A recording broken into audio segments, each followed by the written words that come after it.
Há cartas que chegam depois da morte, e transformam para sempre a vida de quem as recebe. Imagine a poeira do tempo cobrindo as lembranças mais preciosas. Imagine um silêncio que dura anos, interrompido por uma voz que, supostamente, havia se calado para sempre. Esta é a história de João Carlos. Um homem que acreditava ter enterrado, junto com o corpo de seu pai, todas as palavras não ditas, todos os segredos não confessados.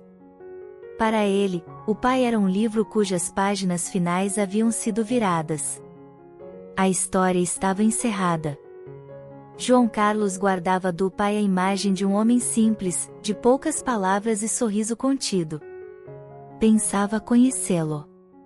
Mas descobriu que, às vezes, os mortos têm muito mais a nos ensinar do que os vivos. Tudo começou com um baú esquecido no sótão. Um baú que guardava mais do que objetos antigos, guardava um eco. Lá, envolta em panos amarelados pelo tempo, uma série de cartas esperava. O destino? O nome do remetente? Uma caligrafia familiar que fez seu coração parar, era a letra de seu pai. Mas como? Essas cartas não eram antigas. Elas foram datadas após a sua partida. Elas não continham saudações comuns. Elas respondiam às dúvidas íntimas que João Carlos sussurrava em seus momentos de solidão. Elas falavam de arrependimentos que ele jamais havia confessado em voz alta. E traziam conselhos para problemas que só surgiram muito depois da despedida. Era impossível. Era assustador. Era uma resposta. João Carlos estava prestes a embarcar em uma jornada que desafiava tudo o que ele conhecia sobre a vida, a morte e os laços que o destino tece. Ele estava prestes a reescrever não apenas a história de seu pai, mas a sua própria. O que essas cartas revelaram? Como elas chegaram até ele? E qual foi a mensagem final que transformou sua existência? Esta é a história espírita de João Carlos e das cartas de seu pai falecido. Uma história que prova que o amor verdadeiro não conhece a barreira da morte. A casa ficava no final da rua de terra batida, um refúgio quieto que o tempo parecia relutar em abandonar. As jabuticabeiras que seu pai havia plantado décadas atrás, com as mãos calejadas de tanto trabalhar, agora formavam uma copa generosa que sombreava o quintal inteiro. Para João Carlos, aos 45 anos, cada fruta roxa no chão era um pequeno lamento, um lembrete dos verões que não voltariam mais. Ele havia retornado à cidade natal após o funeral com o coração pesado de um peso que ia além da tristeza, era o peso da poeira do abandono e dos olhos ainda inchados de tanto chorar não só pela perda, mas por tudo que ficou por dizer. Era uma casa simples, de paredes que não apenas guardavam memórias, mas que sussurravam segredos a cada rangido no assoalho. Ao entrar, o cheiro inconfundível de café forte ainda pairava na cozinha, uma assombração afetiva tão vívida que, por um instante, João Carlos quase esperava ver o pai ali, sentado na cadeira de palha desgastada, com o jornal da manhã aberto nas mãos. A realidade, porém, era o silêncio. Um silêncio que doía, mais alto que qualquer buzina da cidade grande de onde ele vinha. Cada objeto contava uma história, a cristaleira com os copos que só eram usados em datas especiais, o relógio de parede que parou de funcionar no exato dia da partida, a fotografia desbotada sobre a mesa de centro onde os dois sorriam, sem saber que aquele era um daqueles raros momentos de perfeita felicidade. João Carlos sempre foi um homem reservado, um trabalhador incansável que aprenderá, desde cedo, a carregar as dores em silêncio, tal como o homem que agora não estava mais ali. Após a morte do pai, sentia-se profundamente perdido, como um navio sem bússola à deriva em um mar de névoa e arrependimentos. Os últimos anos foram marcados por um distanciamento gradual, uma dança lenta de orgulho ferido e mágoas antigas, daquelas que o tempo não cura, apenas adormece sob a frágil camada da rotina. As conversas tornaram-se raras, os telefonemas, curtos e superficiais. As palavras mais importantes, aquelas que pediam perdão ou declaravam amor, foram engolidas pelo medo e pela teimosia.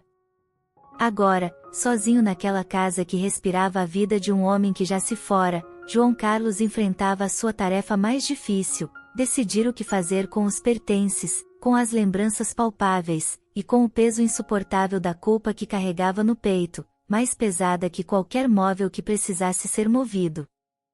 O passado estava ali, intacto, esperando para ser revisto. E ele sabia que não poderia fugir. O sótão escuro e o porão abarrotados aguardavam, como tumbas de uma era que precisava ser fechada.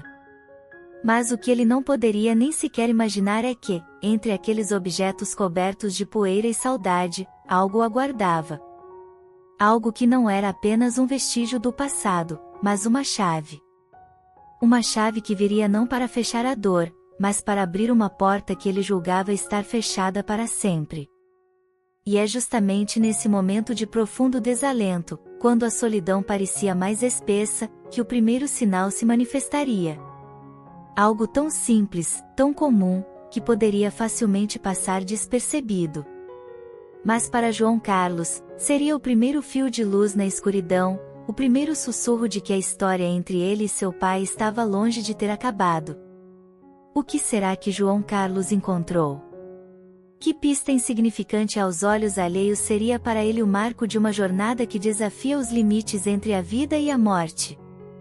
É o que descobriremos a seguir. Não perca, porque a próxima descoberta vai arrepiar a sua pele e fazer você repensar tudo o que acredita sobre os laços eternos. Foi ao revirar o velho guarda-roupa de cedro, uma peça maciça que cheirava a naftalina e passado, que João Carlos encontrou algo que mudaria para sempre a sua percepção sobre a vida, a morte e o amor. Ele estava no quarto do pai, um ambiente que preservava a aura do homem simples e austero que ele pensava conhecer. Movido pela tarefa prática e dolorosa de separar o que seria doado do que seria guardado, ele puxou a gaveta inferior, a mais pesada, a que sempre emperrava. Lá, embaixo de uma pilha ordenada de camisas sociais engomadas e cuidadosamente dobradas, aquelas que o pai usava nas raras ocasiões especiais, sua mão tocou em algo que não era tecido. Era uma caixa de sapatos desgastada nas bordas, amarrada com um barbante que já perderá a cor. O coração de João Carlos deu um salto inexplicável. Uma intuição profunda, uma dessas que nascem não da razão, mas de um lugar mais ancestral, lhe disse que aquilo era importante. Com mãos que já tremulavam levemente, ele desfez o nó, levantou a tampa e, lá estavam elas. Cartas. Dezenas de envelopes amarelados pelo tempo, todos cuidadosamente organizados por data, cada um endereçado a ele, João Carlos, com a caligrafia tremida e inconfundível de seu pai. A tinta, em alguns lugares, estava um pouco falhada, mas o destinatário era sempre o mesmo, meu filho, João Carlos. O detalhe mais estonteante? Nenhuma delas tinha selo. Nenhuma havia sido postada. Todas aquelas palavras, todos aqueles sentimentos, haviam sido escritos, e depois trancafiados no fundo escuro de uma gaveta, como segredos que o mundo jamais deveria conhecer. A primeira carta que ele tirou da caixa estava datada de 5 anos atrás, no dia do seu aniversário de 40 anos. A folha de papel simples parecia frágil em suas mãos, que agora tremiam incontrolavelmente. Ele leu, e a voz do pai ecoou em sua mente, clara como se ele estivesse ali, no quarto. Meu querido filho, hoje você completou 40 anos. Passei o dia todo olhando para o telefone, com o coração apertado. Peguei o aparelho umas 10 vezes, mas desisti antes de completar o número. O orgulho é um veneno que mata devagar, João, e eu sou o maior intoxicado. Queria te dizer que sinto sua falta todos os dias. Que o café da manhã nunca mais foi o mesmo sem você à mesa, reclamando que eu passava o café muito forte. Como estão os seus projetos? Você ainda é feliz? Assinado, seu pai, que te ama mais do que as palavras podem dizer. Lágrimas imediatas começaram a embaçar a visão de João Carlos. Ele se apoiou na lateral do guarda-roupa, sentindo o chão ceder sob seus pés. Aquele homem que ele julgava frio, distante, que nunca ligara para aquele marco importante, havia, na verdade, passado o dia em agonia. O orgulho, aquele mesmo que João Carlos também carregava como uma armadura, havia sido a prisão de ambos. Com uma mistura de dor e uma necessidade voraz de saber mais, ele pegou a segunda carta. Era de 3 anos atrás, uma semana após o seu casamento. João, soube hoje pela dona Marta, a vizinha, que você se casou. Ela viu as fotos nas redes sociais da sua prima. Você estava de terno azul, muito elegante. Sua esposa tem um sorriso lindo. Queria tanto, mas tanto ter estado lá. Queria ter erguido um brinde, ter dançado com você, ter dito a ela que cuidasse do meu menino. Mas como me aproximar depois de tanto silêncio? Como quebrar o gelo que nós dois construímos? Escrevo esta carta sabendo que ela nunca chegará a você, mas preciso colocar isso para fora. Parabéns, meu filho. Que ela te faça mais feliz do que eu jamais fui capaz. Seu pai. Um soluço escapou do peito de João Carlos. Ele se lembrou daquele dia, da sombra de tristeza que pairou sobre sua felicidade pela ausência do pai.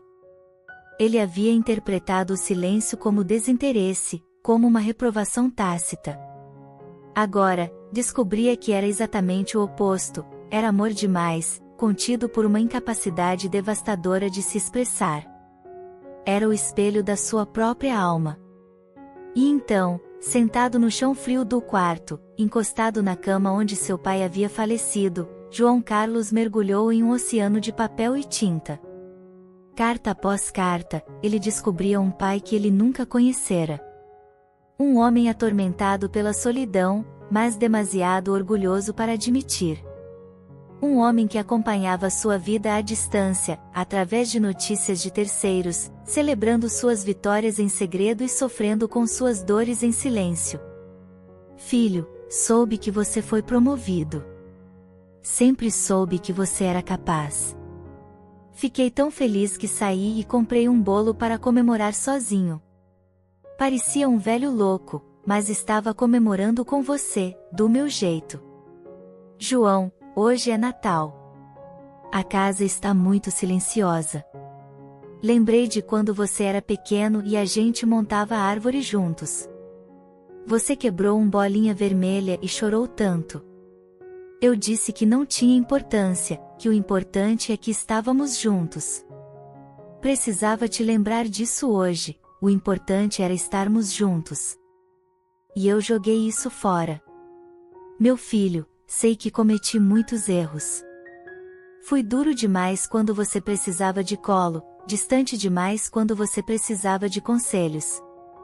Achei, tolo que fui, que ser forte significava não demonstrar fraqueza, nem mesmo amor. Como eu estava errado. O maior erro da minha vida foi não ter te abraçado mais. Não ter dito te amo todas as vezes que o meu coração pediu. Cada palavra era uma punhalada no coração já ferido de João Carlos. Cada frase era um pedaço de amor que nunca foi compartilhado, um abraço que nunca foi dado, uma conversa que nunca aconteceu. Ele se sentiu sufocando, a culpa, a dor e o arrependimento tomando conta de sua alma num redemoinho avassalador. Ele chorou como nunca havia chorado na vida, não apenas pela morte do pai, mas pela vida que eles poderiam ter tido juntos e que foi desperdiçada por pura e simples teimosia. Ele tinha nas mãos a confissão mais dolorosa e bela que poderia imaginar. Mas, no meio daquele turbilhão de emoções, uma pergunta começou a brotar em sua mente, uma inquietação que ia além da dor da descoberta. Por quê? Por que escrever todas essas cartas, com tanta verdade e tanto amor, e guardá-las escondidas? Seria apenas o orgulho? Ou será que o seu pai, de alguma forma, sabia que um dia, neste exato momento de solidão e desespero, o filho precisaria encontrar essas palavras? E se essa for apenas a primeira parte da história? Porque o verdadeiro mistério, aquilo que vai desafiar tudo o que João Carlos acreditava ser possível, está prestes a ser revelado. As cartas do passado foram encontradas. Mas e aquelas que ainda estavam por chegar? Aguardem o próximo capítulo, porque a comunicação não parou no sótão. O que aconteceu a seguir vai deixar você sem fôlego. João Carlos julgava já ter navegado pelo ápice da sua dor. Acreditava que as lágrimas que haviam lavado o pó das cartas antigas tinham purgado o mais profundo de seu arrependimento. Mas ele estava enganado.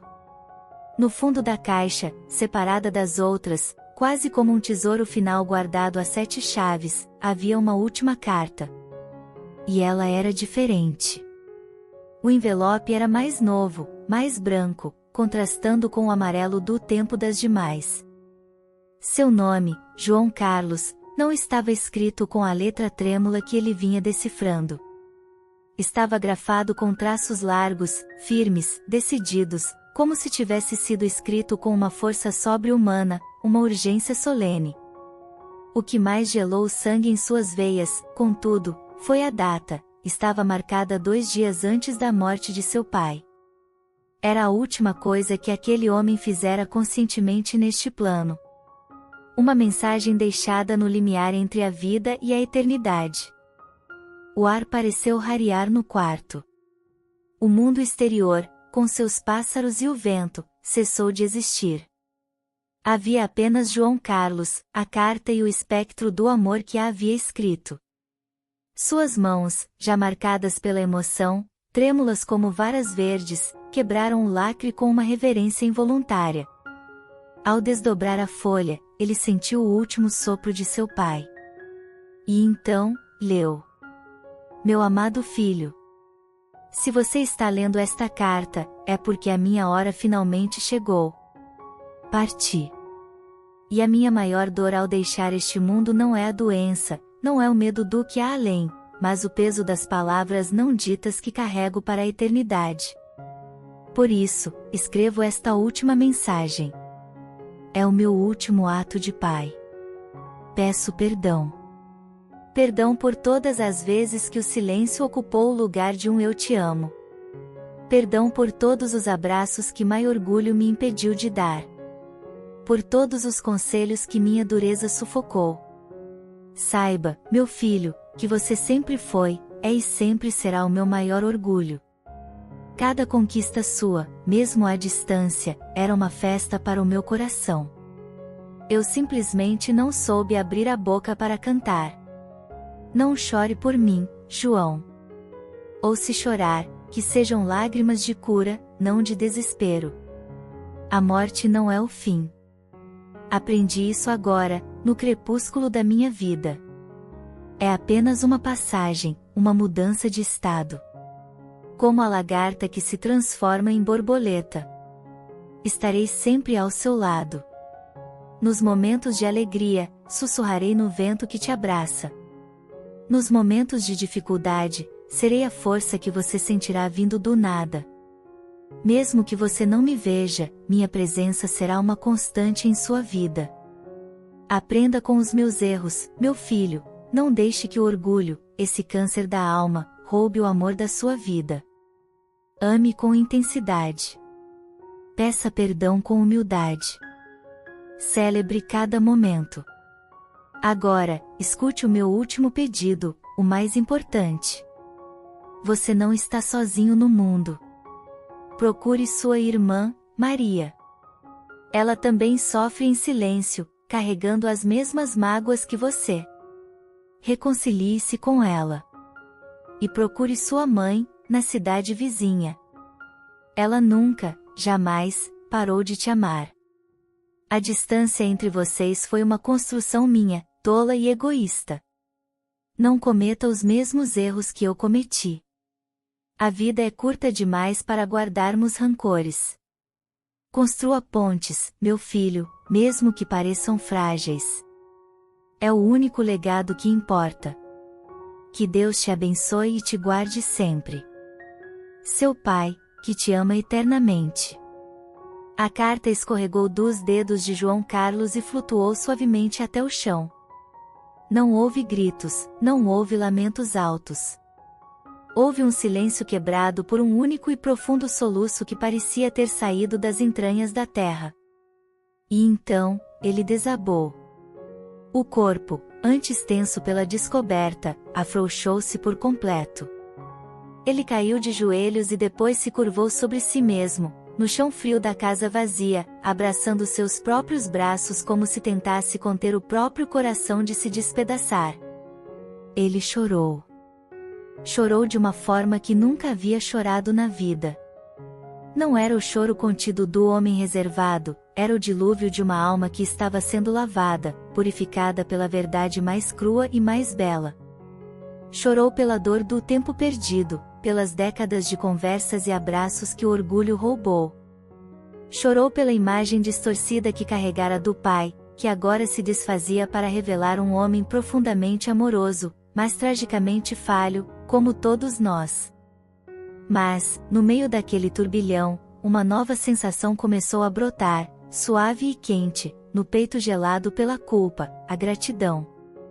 Uma gratidão avassaladora. Seu pai, em sua sabedoria final, havia transcendido a própria morte para cumprir o seu papel paterno. Ele não havia partido. Ele havia se transformado em um farol. Mesmo do outro lado, ele ainda cuidava, ainda guiava, ainda oferecia o amor que a vida física lhe havia negado a oportunidade de dar. A carta não era uma despedida, era uma chegada. A chegada da verdade que João Carlos precisava para se reconciliar não apenas com a memória do pai, mas com a sua própria vida. Ele se levantou, com o rosto marcado pelas lágrimas, mas com os olhos diferentes. Já não havia o vazio do luto, mas a chama de uma missão.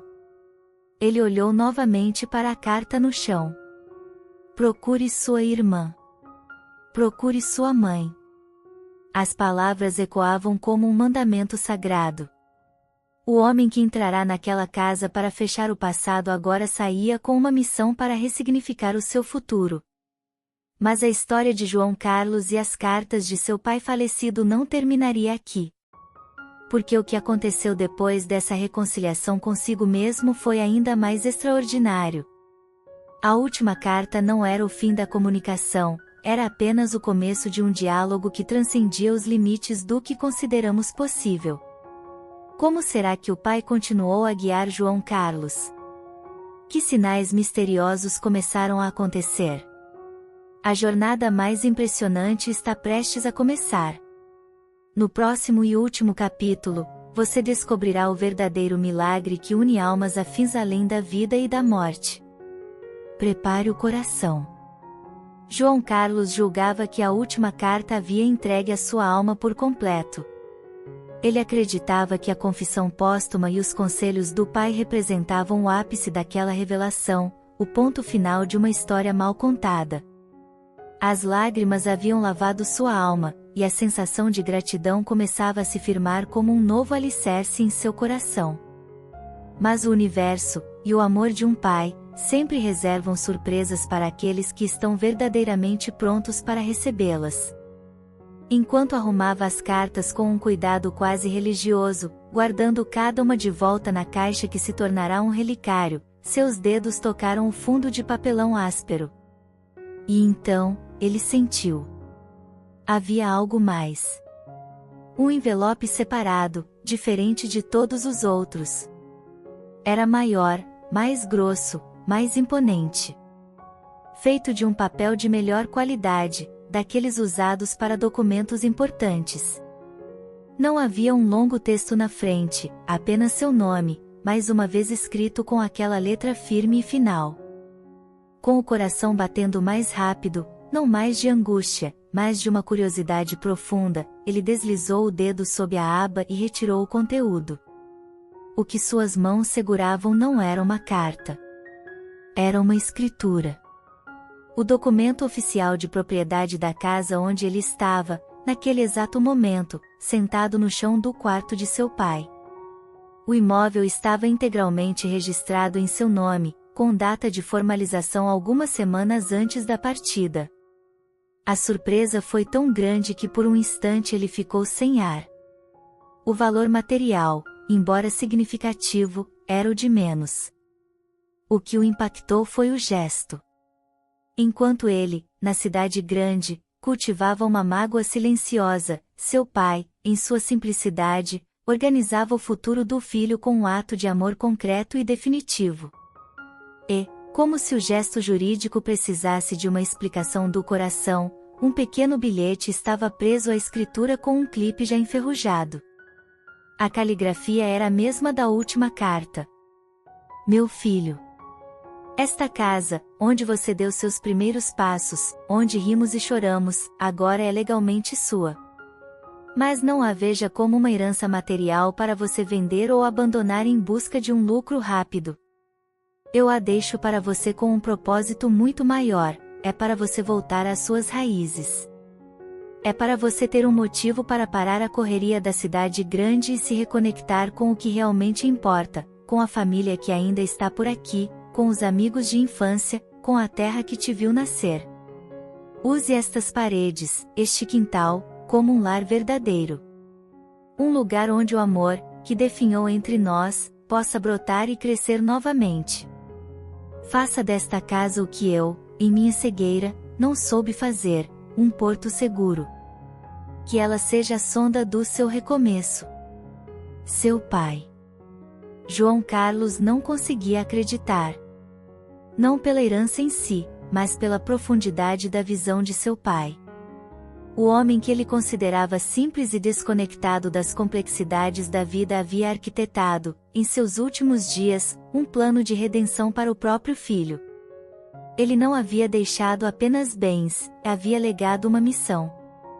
Uma missão de amor, de cura e de retorno às origens. Era como se o pai, de seu leito de morte, estendesse a mão não para um adeus, mas para um volte para casa. A noite já havia caído sobre a pequena cidade quando João Carlos finalmente saiu do quarto. A casa não parecia mais tão vazia nem tão silenciosa. Ela estava impregnada de um propósito. Ele foi até o quintal, sob a copa generosa das jabuticabeiras que seu pai havia plantado. Sentou-se no mesmo banco de madeira rachada de sua infância e olhou para as estrelas, que ali, longe das luzes da metrópole, brilhavam com uma intensidade comovente. Foi então que ele sentiu. Não foi algo físico, não foi um som. Foi uma presença. Uma sensação suave e avassaladora de que não estava sozinho. Uma brisa morna e inexplicável, diferente do vento fresco da noite, acariciou seu rosto, como um afago. E naquele instante, uma certeza absoluta, que não vinha da razão, mas de uma fé que renascia, invadiu seu ser, seu pai estava ali. Naquele quintal, naquelas árvores, naquela brisa. E então, como um flash de luz, veio à sua memória a voz cantante de sua avó, uma mulher simples e de profunda fé espírita, que sempre repetia, balançando na sua cadeira de balanço: meu neto, os mortos não morrem, eles apenas se transformam. A matéria acaba, mas o espírito é eterno. E o amor o amor é a ponte invisível e inquebrável que une os dois mundos. É o fio de luz que conecta aqueles que partiram àqueles que ficaram. Naquele momento, sob as estrelas e as jabuticabeiras, as palavras da avó deixaram de ser um simples consolo poético para se tornarem uma verdade vivida, uma experiência tangível. Uma luz não apenas metafórica, mas real, pareceu se acender em sua alma. João Carlos compreendeu, com toda a clareza do mundo, que aquelas cartas não eram apenas palavras de despedida. Elas eram um chamado. Um convite urgente e amoroso para recomeçar. O passado havia sido sanado com o perdão. O presente era a casa, o terreno fértil para o novo. E o futuro era uma página em branco, mas que ele não precisaria escrever sozinho. E assim, com o coração curado e um propósito claro, João Carlos tomou a decisão que mudaria não apenas o seu destino, mas o de todos ao seu redor. Mas a história não para aqui. Porque o recomeço dele foi acompanhado de sinais tão extraordinários, tão cheios de significado, que confirmaram que a ponte de amor havia sido, de fato, solidamente construída. Como será que a vida de João Carlos se transformou? Que milagres cotidianos passaram a acontecer? E o que essa história tem a ver com você que está ouvindo? A última parte desta jornada é a mais bonita de todas, e prometo que vai tocar o seu coração de uma forma que você jamais imaginou. Não perca o emocionante desfecho. No dia seguinte, com a luz do amanhecer entrando pela janela da cozinha, a mesma luz que seu pai via enquanto tomava seu café forte, João Carlos pegou o telefone. As digitais marcadas no aparelho eram as de um homem novo, renascido das cinzas do próprio orgulho. A primeira ligação foi a mais difícil. O número da irmã, Maria, parecia gravado a fogo em sua memória. O toque soou como uma eternidade. Quando a voz dela atendeu, um pouco cautelosa, as lágrimas vieram novamente, mas desta vez eram doces, purificadoras. Maria, é o João. Eu sinto muito. Eu preciso te ver. Do outro lado da linha, o silêncio foi quebrado por um choro contido, e então, um encontro foi marcado. Não era um reencontro qualquer, era o reatar de um laço que a vida insistira em manter intacto, esperando apenas pelo perdão. Naquele mesmo dia, ele dirigiu até a cidade vizinha.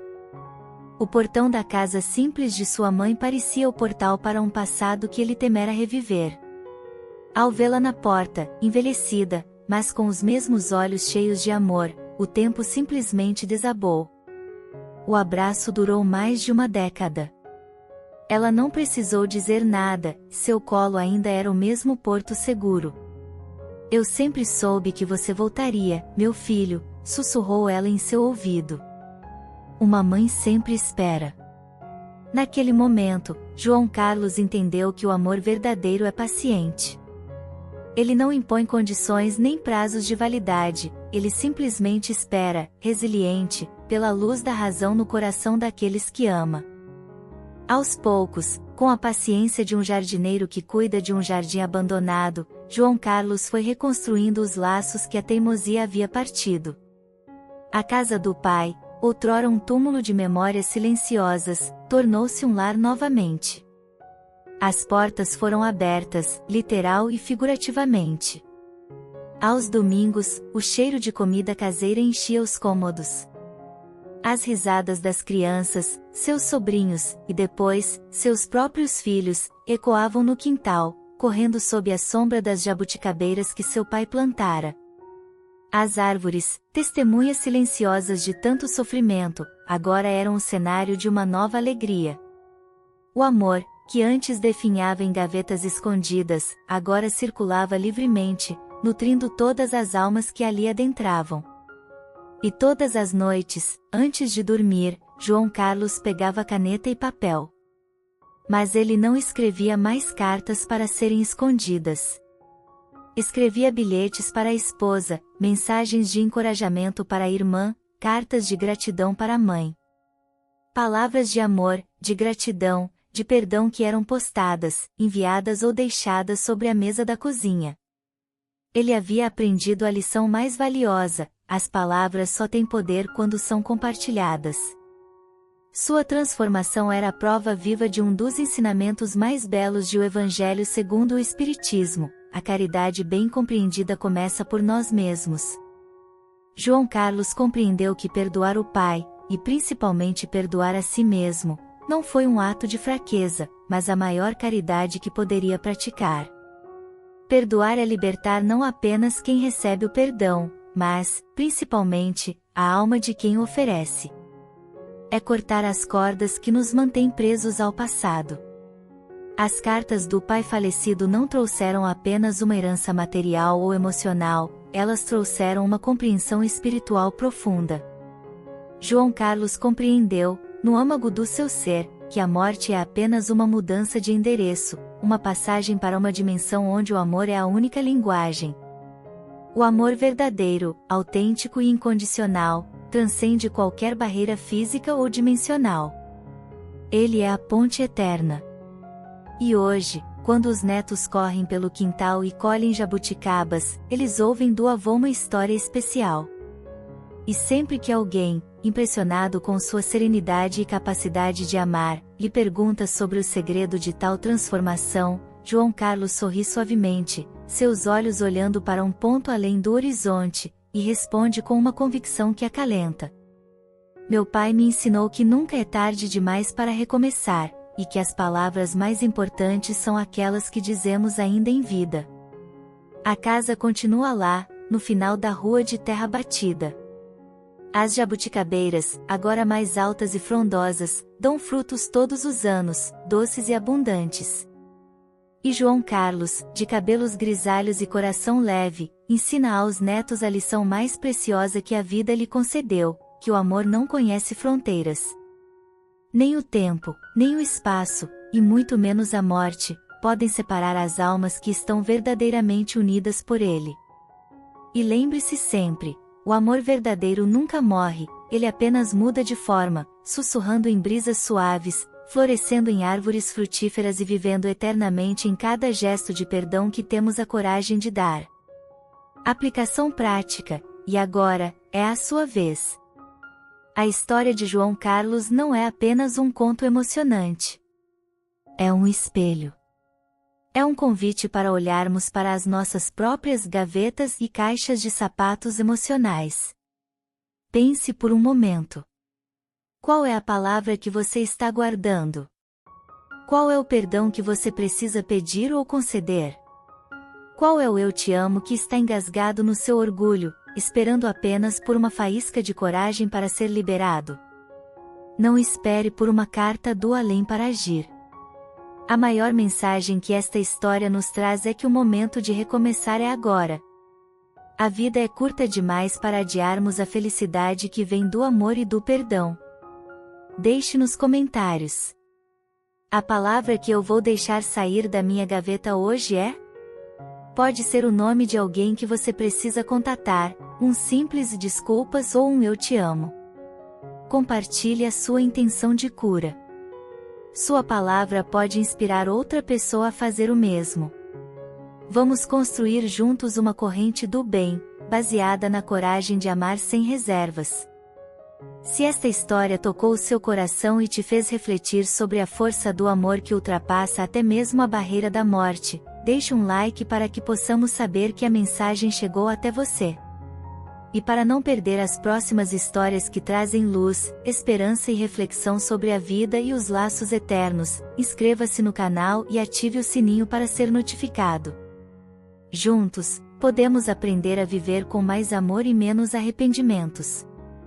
Um abraço fraterno e até a próxima história.